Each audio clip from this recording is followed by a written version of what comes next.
told your friend you're not okay? And tell me what's wrong and why you never said you felt that way. And guess you're trying to stay strong and fake a smile until I look away. Hello everyone, welcome back to Chandana Vijay Vlogs.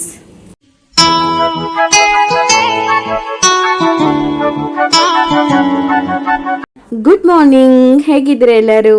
I hope you all are good. ನಾನು ಕೂಡ ಅಷ್ಟೇ ತುಂಬಾ ಚೆನ್ನಾಗಿದ್ದೀನಿ. ಇವತ್ತು ನಾನು ನನ್ನ morning ರೂಟೀನ ನಿಮ್ಮ ಜೊತೆ ಶೇರ್ ಮಾಡ್ತಾ ಇದ್ದೀನಿ. ನನ್ನ ಮಾರ್ನಿಂಗ್ ಬಂದು ತುಂಬ ಸಿಂಪಲ್ ಆಗಿರುತ್ತೆ, ಕಾಮನ್ ಆಗಿ. ನಾನು ತುಂಬ ಬೇಗ ಎದ್ದೊಳೋದು, ಅರ್ಲಿ ಮಾರ್ನಿಂಗು ಪಟ ಅಂತ ಕೆಲಸ ಮಾಡೋದು, ಆ ಥರ ಎಲ್ಲ ನಾನು ಅಭ್ಯಾಸನೇ ಮಾಡ್ಕೊಂಡಿಲ್ಲ. ನಾನು ಹೇಗಿರ್ತೀನೋ ನಾರ್ಮಲ್ ಆಗಿ ಅದನ್ನೇ ನಾನು ನಿಮ್ಮ ಹತ್ರ ಶೇರ್ ಮಾಡ್ತಾ ಇದ್ದೀನಿ. ಸೊ ತುಂಬ ಆರ್ಟಿಫಿಷಿಯಲ್ ಅನ್ಸ್ಬಿಡುತ್ತೆ ವೀಡಿಯೋಗೋಸ್ಕರ ಏನಾದರೂ ಮಾಡಿದ್ರೆ. ನಾನು ಹೆಂಗಿರ್ತೀನಿ ಮನೇಲಿ ಏನು ಮಾಡ್ತೀನಿ ಅದನ್ನೇ ನಾನು ನಿಮ್ಮ ಹತ್ರ ಶೇರ್ ಮಾಡ್ತೀನಿ, ಓಕೆನಾ? ಸೊ ನಾನು ಎದ್ದಿದ ತಕ್ಷಣ ಫಸ್ಟ್ ಒಂದು ಪ್ರೇಯರ್ ಮಾಡ್ಕೊಳ್ತೀನಿ, ದೇವ್ರಿಗೆ ಒಂದು ಥ್ಯಾಂಕ್ಸ್ ಹೇಳ್ತೀನಿ. ಬಿಕಾಸ್ ನಾವು ಇವತ್ತು ದಿವಸನ ನೋಡ್ತೀವಿ ಅಂದರೆ ಅದು ದೇವ್ರ ಕೃಪೆ ಇದ್ದೇ ಇರಬೇಕಲ್ಲ. ಸೊ ಅದಕ್ಕೋಸ್ಕರ ಒಂದು ಪ್ರೇಯರ್ ಮಾಡ್ಕೊಂಡು ಥ್ಯಾಂಕ್ಸ್ ಹೇಳಿ ಅದನ್ನ ನಾವು ತುಂಬ ಬ್ಲೆಸ್ಡಾಗಿ ಕಾಮಾಗಿ ಕಳಿಬಹುದು ಒಂದು ಪ್ರೇಯರ್ ಮಾಡೋದ್ರಿಂದ. ಸೊ ಪ್ರೇಯರ್ ಮುಗಿಸ್ಕೊಂಡು ಮಿಕ್ಕಿದ್ದ ಕೆಲಸಗಳನ್ನ ನಾನು ಶುರು ಮಾಡ್ಕೋತೀನಿ. ಎದ್ದಿದ ತಕ್ಷಣ ಫಸ್ಟ್ ನಾನು ಬೆಡ್ ಮೇಕಿಂಗ್ ಮಾಡಿಬಿಡ್ತೀನಿ. ಬೆಡ್ ತುಂಬ ನೀಟಾಗಿ ಫ್ರೆಶ್ ಆಗಿದ್ರೆ ಮತ್ತೆ ಮಲಗಬೇಕು, ಲೇಜಿನೆಸ್ ಆ ಥರ ಅನ್ಸೋದಿಲ್ಲ. ಏನಾದರೂ ಫ್ರೆಶ್ ಆಗಿಲ್ಲ ಅನ್ಸಿದ್ರೆ ಇನ್ನೂ ನಿದ್ದೆ ಬಾಕಿ ಇದೆ, ಮಲಗಬೇಕು ಅಂತ ಅನ್ನಿಸ್ತಾ ಇರುತ್ತೆ. ನನಗಂತೂ ಹಾಗೆ ಫೀಲ್ ಆಗುತ್ತೆ. ಸೊ ಅದಕ್ಕೋಸ್ಕರ ಎದ್ದಿದ ತಕ್ಷಣ ಈ ರೀತಿ ಬೆಡ್ ಮೇಕಿಂಗ್ ಮಾಡಿಬಿಡ್ತೀನಿ. ಸೊ ನೀಟಾಗಿ ಬೆಡ್ ಚೆನ್ನಾಗಿಲ್ಲ ಆರ್ಗನೈಸ್ ಆದಮೇಲೆ ಮತ್ತೆ ಮಲಗಬೇಕು ಅನ್ನೋದು ಅನ್ಸಲ್ಲ. ಇದು ಒಂದು ಟಿಪ್ನ ಫಾಲೋ ಮಾಡಿ. ಎದ್ದಿದ ತಕ್ಷಣ ಹಾಸಿಗೆ ಮಾಡಿಸಿಡೋದು ತುಂಬಾ ಒಳ್ಳೆಯದು. ಸೊ ಇದಾದಮೇಲೆ ನಾನು ಈ ಲ್ಯಾಪ್ಟಾಪ್ನೆಲ್ಲ ಆರ್ಗನೈಸ್ ಮಾಡಿ ಇಡ್ತಾ ಇದ್ದೀನಿ. ಹಸ್ಬೆಂಡ್ ಯಾವಾಗಲೂ ಈ ಥರ ಇಡಲ್ಲ. ಸೊ ನೈಟ್ ಡ್ಯೂಟಿ ಮಾಡಿದಾಗ ತುಂಬ ಟಯರ್ಡ್ ಆಗಿತ್ತು, ಲೇಟ್ ಆಗೋಯ್ತು ಅಂದರೆ ಹಾಗೆ ಬಿಟ್ಬಿಟ್ಟು ಮಲ್ಕೊಂಡ್ಬಿಟ್ಟಿರ್ತಾರೆ. ಸೊ ಅದರಿಂದ ನಾನು ಎಲ್ಲನೂ ನೀಟಾಗಿ ಎತ್ತಿ ಆರ್ಗನೈಸ್ ಮಾಡಿ ಇಟ್ಬಿಡ್ತೀನಿ. ಈ ಲ್ಯಾಪ್ಟಾಪ್ ಕವರ್ನ ನೀವು ಅಮೆಝಾನ್ ಮತ್ತು ಫ್ಲಿಪ್ಕಾರ್ಟ್ನಲ್ಲಿ ಬೈ ಮಾಡ್ಬೋದು. ನಿಮ್ಮ ಲ್ಯಾಪ್ಟಾಪ್ದು ಸೈಜ್ ಏನಿದೆ ಮೆಜರ್ಮೆಂಟ್ ಅದನ್ನು ನೋಡಿಕೊಂಡು ಬೈ ಮಾಡ್ಕೋಬೋದು. 400 ಆಗುತ್ತೆ, 399 ರುಪೀಸ್.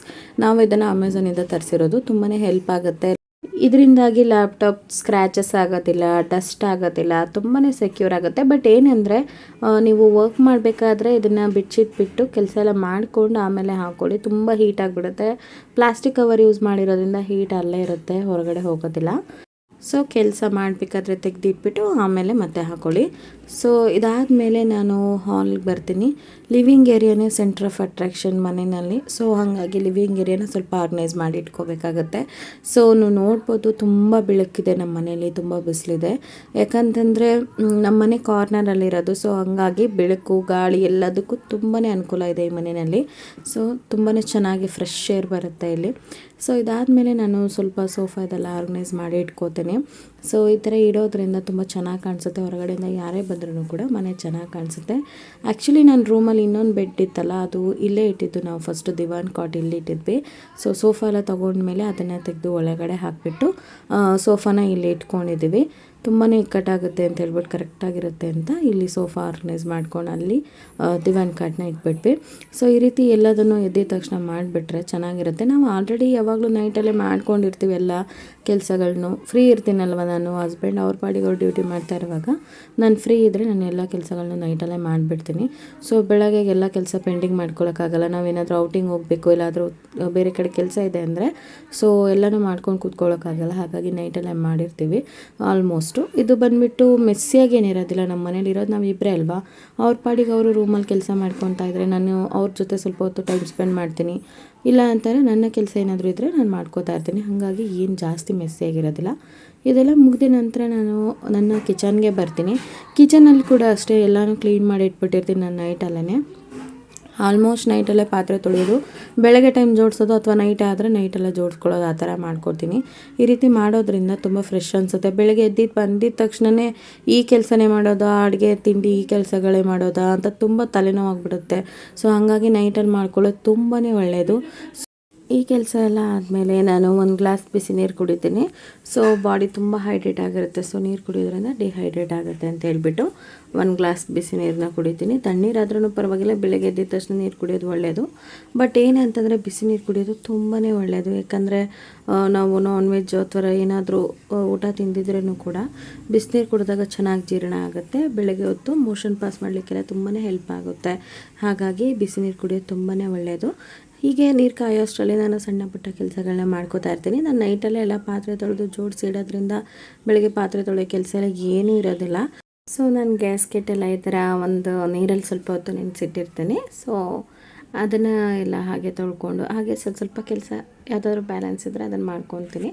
ಸೊ ಇದೆಲ್ಲ ಆದಮೇಲೆ ನೀರು ಸ್ವಲ್ಪ ಬಿಸಿ ಆದಮೇಲೆ, ತುಂಬ ಬಿಸಿ ನೀರು ಕುಡಿಬೇಕಂತೇನಿಲ್ಲ, ಉಗುರು ಬೆಚ್ಚಗಿನ ನೀರು ಕುಡಿದ್ರೆ ಸಾಕಾಗುತ್ತೆ. ಸೊ ನಾನು ಸ್ವಲ್ಪ ರಿಲ್ಯಾಕ್ಸ್ ಮಾಡಿಕೊಂಡು ಬಿಸಿ ನೀರು ಕುಡ್ಕೊಂಡು ಸ್ವಲ್ಪ ಹೊತ್ತು ಹಾಗೆ ಕೂತ್ಕೊಬಿಡ್ತೀನಿ. ಸಮ್ಟೈಮ್ಸ್ ಫೋನ್ ನೋಡ್ತಾ ಇರ್ತೀನಿ, ಸಮ್ಟೈಮ್ಸ್ ಹಾಗೆ ಕೂತ್ಕೊಂಡು ರಿಲ್ಯಾಕ್ಸ್ ಮಾಡ್ಕೋತೀನಿ. ಯಾವುದೇ ಕೆಲಸನೂ ತುಂಬ ಹರಿಬರಿ ಅಂತ ನಾನು ಖಂಡಿತ ಮಾಡೋದಕ್ಕೆ ಹೋಗಲ್ಲ. ಸೊ ತುಂಬ ಕೂಲಾಗಿ, ಲೇಟ್ ಆದರೆ ಪರವಾಗಿಲ್ಲ, ಲೇಟೆಸ್ಟಾಗಿ ಮಾಡಬೇಕು ಅನ್ನೋ ಕಾನ್ಸೆಪ್ಟ್ ನಾನು ಫಾಲೋ ಮಾಡೋದು. ಸೊ ಹಾಗಾಗಿ ಯಾವ ಕೆಲಸನೂ ತುಂಬ ಹರಿಬರಿಯಲ್ಲಿ ನಾನು ಮಾಡೋದಿಲ್ಲ. ಯಾವುದೇ ಕೆಲಸ ಇದ್ರೂ ಕೂಡ ತುಂಬ ಸ್ಪೀಡಾಗಿ ಏನು ಮಾಡೋಕ್ಕೆ ಹೋಗೋದಿಲ್ಲ. ಸೊ ಇದೆಲ್ಲ ಆದಮೇಲೆ ನೀರು ಸ್ವಲ್ಪ ಹೊತ್ತು ಕುಟ್ಬಿಟ್ಟು ರಿಲ್ಯಾಕ್ಸ್ ಮಾಡ್ಕೊಂಡಿದ್ಮೇಲೆ ನೆಕ್ಸ್ಟ್ ಯಾವುದಾದ್ರೂ ಕೆಲಸನ ಮಾಡ್ಕೋತೀನಿ. ಸೊ ಇದಾದಮೇಲೆ ನಾನು ಸ್ವಲ್ಪ ಮನೆ ಗುಡಿಸೋ ಕೆಲಸ ಇರುತ್ತೆ. ಸೊ ಮನೆ ಗುಡಿಸೋ ಕೆಲಸಗಳನ್ನ ಮಾಡ್ಕೋತೀನಿ. ಆಲ್ಮೋಸ್ಟ್ ಎಲ್ಲ ಕೆಲಸಗಳನ್ನು ಶೇರ್ ಮಾಡ್ಕೊಂಡ್ಬಿಡ್ತೀವಿ. ಕೆಲಸಗಳನ್ನ ಮಾಡ್ಕೊಡೋದ್ರಿಂದ ನನಗೆ ಯಾವುದೇ ಕೆಲಸ ಅಷ್ಟೊಂದು ರಿಸ್ಕ್ ಆಗಿರೋದಿಲ್ಲ. ಸೊ ಮನೆ ಕಸ ಗುಡಿಸೋವಾಗ ನೀಟಾಗಿ ಗುಡಿಸ್ಕೊಂಡು ಕ್ಲೀನ್ ಮಾಡ್ಕೊಂಡ್ಬಿಡ್ತೀನಿ. ಸೊ ಈ ಥರ ಮಾಡೋದ್ರಿಂದ ಮನೆ ತುಂಬ ಫ್ರೆಶ್ಶಾಗಿ ಕ್ಲೀನಾಗಿ ಕಾಣಿಸುತ್ತೆ. ಎಲ್ಲದನ್ನೂ ಒಂದು ಸೈಡಲ್ಲಿ ಚೆನ್ನಾಗಿ ಆರ್ಗನೈಸ್ ಮಾಡಿಬಿಟ್ಟು ಆಮೇಲೆ ಕಸ ಗುಡಿಸಿ ಕ್ಲೀನ್ ಮಾಡಿಕೊಂಡ್ರೆ ಚೆನ್ನಾಗಿರುತ್ತೆ. ನಾವೆಲ್ಲನೂ ಹಾಗೆ ಮೆಸ್ಸಿಯಾಗಿ ಇಟ್ಬಿಟ್ಟು ಬರೀ ನೆಲ ಮಾತ್ರ ಗುಡಿಸಿದ್ರೆ ಅಷ್ಟು ಚೆನ್ನಾಗಿ ನೀಟಾಗಿ ಕಾಣಲ್ಲ. ಸೊ ಅದಕ್ಕೆಲ್ಲ ನೀಟಾಗಿ ಎತ್ತಿ ಕಟ್ಟಿ ಕರೆಕ್ಟಾಗಿ ಇಟ್ಬಿಟ್ಟು ಆಮೇಲೆ ಕ್ಲೀನ್ ಮಾಡಿಕೊಂಡ್ರೆ ತುಂಬಾ ಒಳ್ಳೆಯದು. ನಮ್ಮ ಮನೆಯಲ್ಲಿರೋದು 2 ಬೆಡ್ರೂಮು. ಸೊ ಒಂದು ಮಾಸ್ಟರ್ಸ್ ಬೆಡ್ರೂಮ್, ಒಂದು storage room come office room ಥರ ಮಾಡ್ಕೊಂಡು ಬಿಟ್ಟಿದ್ದೀವಿ. ಯಾಕಂತಂದರೆ ಎಕ್ಸ್ಟ್ರಾ ಥಿಂಗ್ಸ್ ಏನಾದರೂ ಇದ್ದರೆ ಆ ರೂಮಲ್ಲಿ ಇಟ್ಕೋಬೋದು ಅಂತ ಅದನ್ನು ಸ್ಟೋರೇಜ್ ಥರ ಮಾಡ್ಕೊಂಡ್ವಿ. ಹಸ್ಬೆಂಡ್ಗೆ ಬೆಡ್ರೂಮಲ್ಲೇ ಕೆಲಸ ಮಾಡೋದು ಅಷ್ಟು ಕಂಫರ್ಟಬಲ್ ಆಗಿರಲಿಲ್ಲ. ಸಿಸ್ಟಮಲ್ಲಿ ಇಡೋದು ತುಂಬ ಕಂಜೆಸ್ಟೆಡ್ ಆಗುತ್ತೆ ಅಂತ ಹೇಳ್ಬಿಟ್ಟು ಅದೇ ರೂಮಲ್ಲೇ ಆರ್ಗನೈಸ್ ಮಾಡಿ ಇಟ್ಕೊಂಡಿದ್ದೀವಿ. ಸೊ ನಾನು ಯಾವಾಗಲೂ ಮನೆ ಕಸ ಎಲ್ಲ ಗುಡಿಸಿ ಕ್ಲೀನ್ ಮಾಡೋವರೆಗೂ ಹೊರಗಡೆ ಹೋಗಿ ಕಸ ಗುಡಿಸೋದು ಆ ಥರ ಮಾಡಲ್ಲ. ಫಸ್ಟು ಮನೆ ಒಳಗಡೆ ಇರೋ ಕಸನ ಆಚೆ ಹಾಕಿಬಿಟ್ಟು ಆಮೇಲೆ ಹೊರಗಡೆ ಕ್ಲೀನ್ ಮಾಡ್ಕೊತೀನಿ. ಅಡುಗೆ ಮನೇಲಿ ನೈಟಲ್ಲೆಲ್ಲ ಕೆಲಸ ಮಾಡ್ಕೊಂಡು ಕ್ಲೀನ್ ಮಾಡಿ ಇಟ್ಬಿಟ್ಟಿರ್ತೀನಿ. ಅದರಿಂದ ನನಗೆ ಅಡುಗೆ ಮನೆ ಕೆಲಸ ಜಾಸ್ತಿ ಇರೋದಿಲ್ಲ. ಅಡುಗೆ ಮನೆ ನೀಟಾಗಿರೋದ್ರಿಂದ ಬೆಳಗ್ಗೆ ಎದ್ದು ಏನು ಕೆಲಸ ಮಾಡಬೇಕು ಅನ್ನೋಂಥದ್ದು ಏನಿರೋದಿಲ್ಲ. ಸೊ ಇದೆಲ್ಲ ಆದಮೇಲೆ ನಾನು ಹೊರಗಡೆ ಹೋಗಿ ಕೆಲಸ ಮಾಡ್ಕೊಳ್ಳೋದು. ಹೊರಗಡೆ ಕೆಲಸ ಎಲ್ಲ ಮನೆ ಕೆಲಸ ಆದಮೇಲೆ ಮಾಡ್ತೀನಿ. ಬಾಗಿಲು ತೆಗ್ದಿದ ತಕ್ಷಣ ಯಾರಾದರೂ ಓಡಾಡ್ತಿದ್ರೆ ಚೆನ್ನಾಗಿ ಕಾಣಲ್ಲ ಅಂದ್ಬಿಟ್ಟು ಎಲ್ಲ ಕ್ಲೀನ್ ಮಾಡಿಬಿಟ್ಟು ಅದಾದಮೇಲೆ ನಾನು ಹೊರಗಡೆ ಹೋಗೋದು. ನೀವು ನೋಡ್ಬೋದು ಹೊರಗಡೆ ಕೂಡ ತುಂಬ ಬೆಳಕು ಬಂದಿದೆ. ಸಮ್ಟೈಮ್ಸ್ ಬೇಗ ಎದ್ದೇಳ್ತೀನಿ. ಹಸ್ಬೆಂಡ್ಗೆ ಇವಾಗ ನೈಟ್ ಶಿಫ್ಟ್ ಎಲ್ಲ ಇರುತ್ತಲ್ಲ, ಅಂಥ ಟೈಮಲ್ಲಿ ಎದ್ದೇಳೋಕ್ಕಾಗೋದಿಲ್ಲ, ತುಂಬ ತಲೆನೋವು ಬಂದುಬಿಡುತ್ತೆ ಅಂತ ಹೇಳ್ಬಿಟ್ಟು ನಾನು ಲೇಟಾಗಿ ಎದ್ದೇಳ್ತೀನಿ. ಸೊ ಈ ಥರ ಕಸ ಎಲ್ಲ ಗುಡಿಸಿದ ಮೇಲೆ ಕಾರ್ಪೆಟ್ ಹಾಕ್ಬಿಡ್ತೀನಿ. ಮನೆ ತುಂಬ ನೀಟಾಗಿ ಕಾಣಿಸುತ್ತೆ ಚೆನ್ನಾಗಿ. ಹೊರಗಡೆ ನೋಡಿದ್ರೆ ನೀವು ಈ ಥರ ಇರುತ್ತೆ ನಮ್ಮ ಮನೆ ಹೊರಗಡೆ. ಇಲ್ಲೇ ಗಾಡಿ ಎಲ್ಲ ಪಾರ್ಕ್ ಮಾಡೋದು ನಾವು. ಸೊ ಇಲ್ಲಿ ಸ್ವಲ್ಪ ಗುಡಿಸ್ಕೊಂಬಿಟ್ಟು ಕ್ಲೀನ್ ಮಾಡ್ಕೋತೀನಿ. ನನ್ನ ಹಸ್ಬೆಂಡ್ ಏನಾದರೂ ಗಾಡಿನ ಇಲ್ಲೇ ನಿಲ್ಲಿಸಿದ್ರೆ ಸ್ವಲ್ಪ ಹೊರಗಡೆ ತೆಗೆದಿಟ್ಬಿಟ್ಟು ಆಮೇಲೆ ಇಲ್ಲಿ ಕ್ಲೀನ್ ಮಾಡ್ಕೋತೀನಿ. ಅವರೇನಾದರೂ ಬೆಳಗ್ಗೆ ಈ ಥರ ಗಾಡಿ ತೊಗೊಂಡು ಹೋಗಿದ್ರೆ ನಂಗೆ ಕ್ಲೀನ್ ಮಾಡೋಕ್ಕೆ ತುಂಬಾ ಈಸಿ ಆಗುತ್ತೆ, ಕಂಫರ್ಟಬಲ್ ಆಗಿರುತ್ತೆ.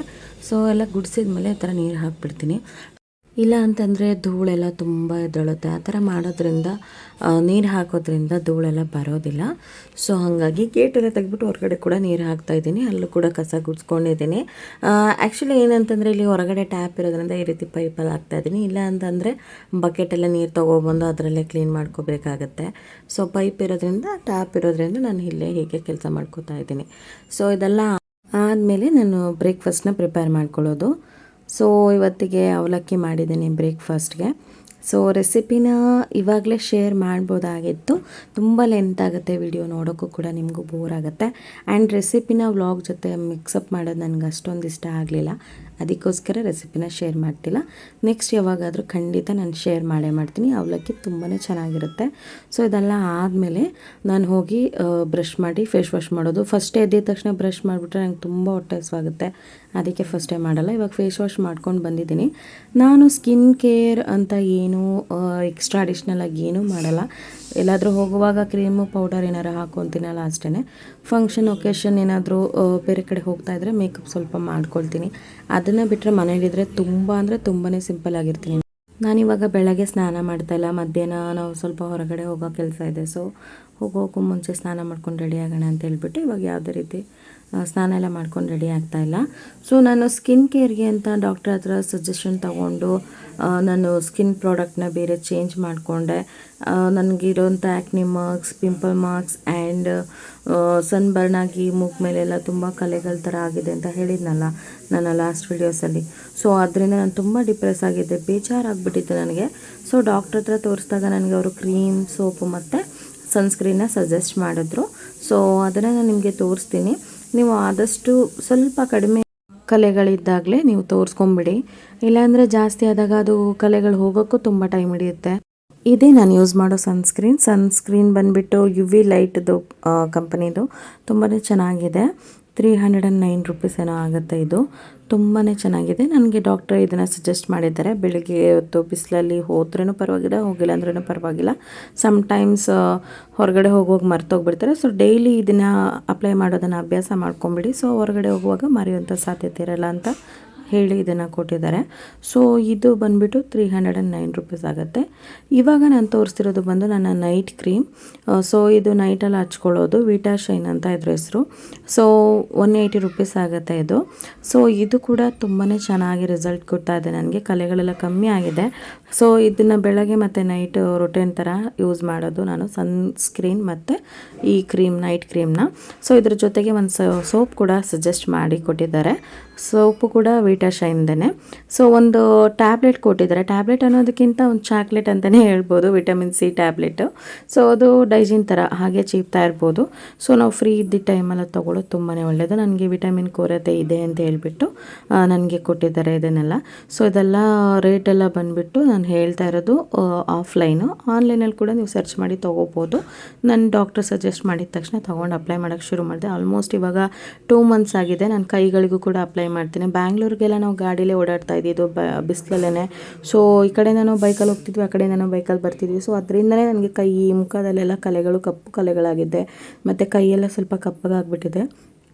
ಸೊ ಅದರಿಂದ ನಾನು ಕೈಗೆ ಮುಖಕ್ಕೆಲ್ಲ ನೀಟಾಗಿ ಅಪ್ಲೈ ಮಾಡ್ಕೋತೀನಿ. ಇದನ್ನು ಬಿಟ್ಟು ಇನ್ಯಾವ ಕ್ರೀಮ್ನ ನಾನು ಅಪ್ಲೈ ಮಾಡಲ್ಲ. ಮನೇಲಿದ್ರೂ ಅಷ್ಟೇ, ಸಮ್ಟೈಮ್ಸ್ ಹೊರಗಡೆ ಹೋದ್ರೂ ಅಷ್ಟೇ.